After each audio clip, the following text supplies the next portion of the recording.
Hakim-Hakim 19.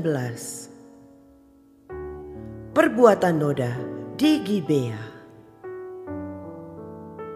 Terjadilah pada zaman itu, ketika tidak ada raja di Israel, bahwa di balik pegunungan Efraim ada seorang Lewi tinggal sebagai pendatang. Ia mengambil seorang gundik dari Betlehem, Yehuda. Tetapi gundiknya itu berlaku serong terhadap dia dan pergi daripadanya ke rumah ayahnya di Betlehem, Yehuda. Lalu tinggal di sana 4 bulan lamanya. Berkemaslah suaminya itu, lalu pergi menyusul perempuan itu untuk membujuk dia dan membawanya kembali. Bersama-sama dia bujangnya dan sepasang keledai. Ketika perempuan muda itu membawa dia masuk ke rumah ayahnya, dan ketika ayah itu melihat dia, maka bersukacitalah ia mendapatkannya.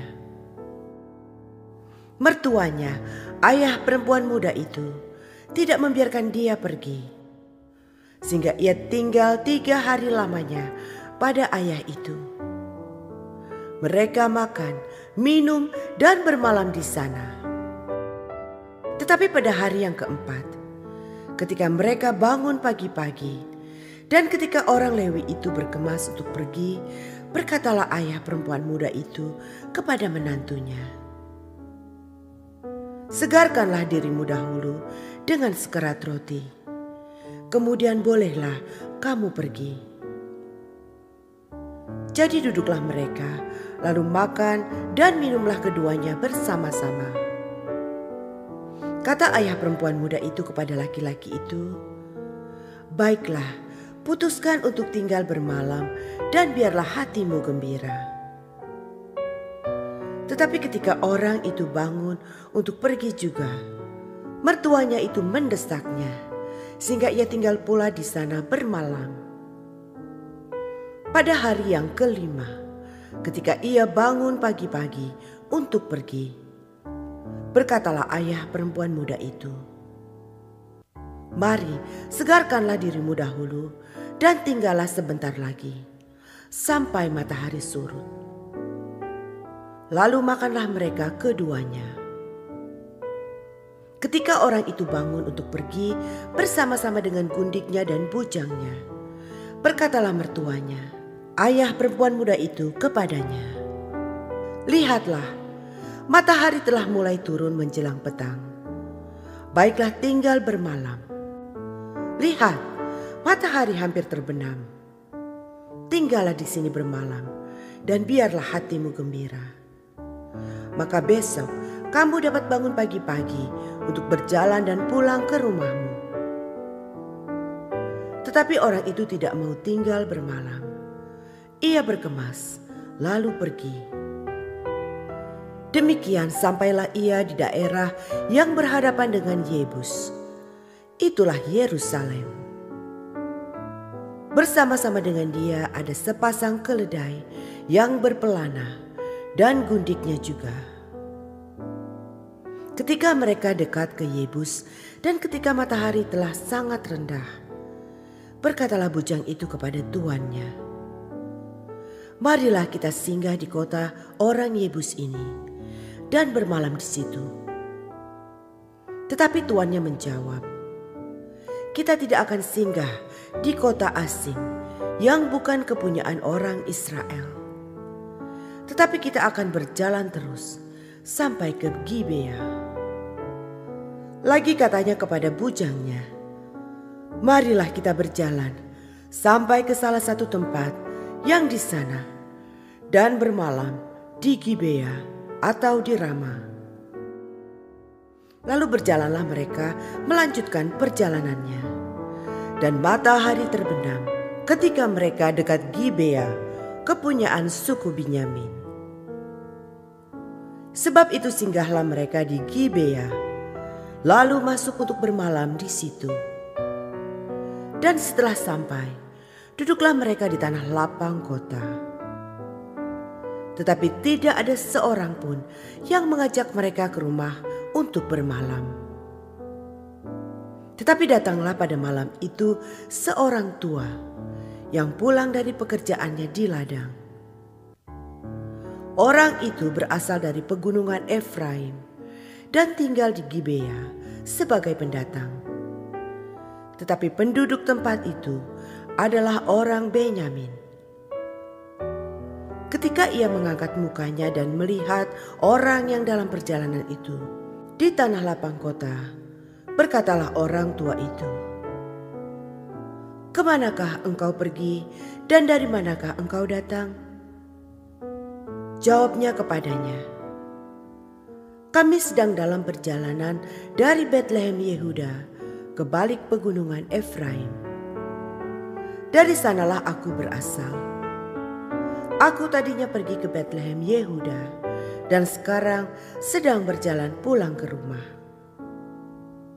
Tetapi tidak ada orang yang mengajak aku ke rumahnya, walaupun ada padaku jerami dan makanan untuk keledai kami, pula roti dan anggur untuk aku sendiri, untuk hambamu perempuan ini dan untuk bujang yang bersama-sama dengan hambamu ini. Kami tidak kekurangan sesuatu." Lalu berkatalah orang tua itu, "Jangan khawatir. Segala yang engkau perlukan, biarlah aku yang menanggung. Tetapi janganlah engkau bermalam di tanah lapang kota ini." Sesudah itu dibawanyalah dia masuk ke rumahnya. Lalu keledai-keledai diberinya makan. Maka mereka pun membasuh kaki, makan dan minum. Tetapi sementara mereka menggembirakan hatinya, datanglah orang-orang kota itu, orang-orang Dursila, mengepung rumah itu. Mereka menggedor-gedor pintu sambil berkata kepada orang tua pemilik rumah itu, "Bawalah keluar orang yang datang ke rumahmu itu supaya kami pakai dia."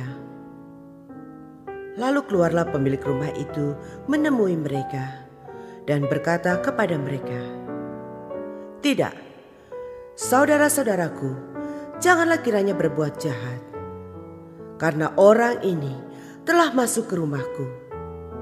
Janganlah kamu berbuat noda. Tetapi ada anakku perempuan yang masih perawan dan juga gundik orang itu. Baiklah kubawa keduanya keluar. Perkosalah mereka dan perbuatlah dengan mereka apa yang kamu pandang baik. Tetapi terhadap orang ini, janganlah kamu berbuat noda." Tetapi orang-orang itu tidak mau mendengarkan perkataannya. Lalu orang Lewi itu menangkap gundiknya dan membawanya kepada mereka keluar. Kemudian mereka bersetubuh dengan perempuan itu, dan semalam-malaman itu mereka mempermainkannya sampai pagi. Barulah pada waktu fajar menyingsing, mereka melepaskan perempuan itu. Menjelang pagi, perempuan itu datang kembali. Tetapi ia jatuh rebah di depan pintu rumah orang itu, tempat tuannya bermalam. Dan ia tergeletak di sana sampai fajar. Pada waktu tuannya bangun pagi-pagi, dibukanya pintu rumah dan pergi keluar untuk melanjutkan perjalanannya. Tetapi tampaklah perempuan itu, gundiknya, tergeletak di depan pintu rumah dengan tangannya pada ambang pintu. Berkatalah ia kepada perempuan itu, "Bangunlah, marilah kita pergi." Tetapi tidak ada jawabnya. Lalu diangkatnyalah mayat itu ke atas keledai. Berkemaslah ia, kemudian pergi ke tempat kediamannya. Sesampai di rumah, diambilnyalah pisau. Dipegangnyalah mayat gundiknya. Dipotong-potongnya menurut tulang-tulangnya menjadi 12 potongan. Lalu dikirimnya ke seluruh daerah orang Israel. Dan setiap orang yang melihatnya berkata, hal yang demikian belum pernah terjadi dan belum pernah terlihat sejak orang Israel berangkat keluar dari tanah Mesir sampai sekarang. Perhatikanlah itu, pertimbangkanlah, lalu berbicaralah.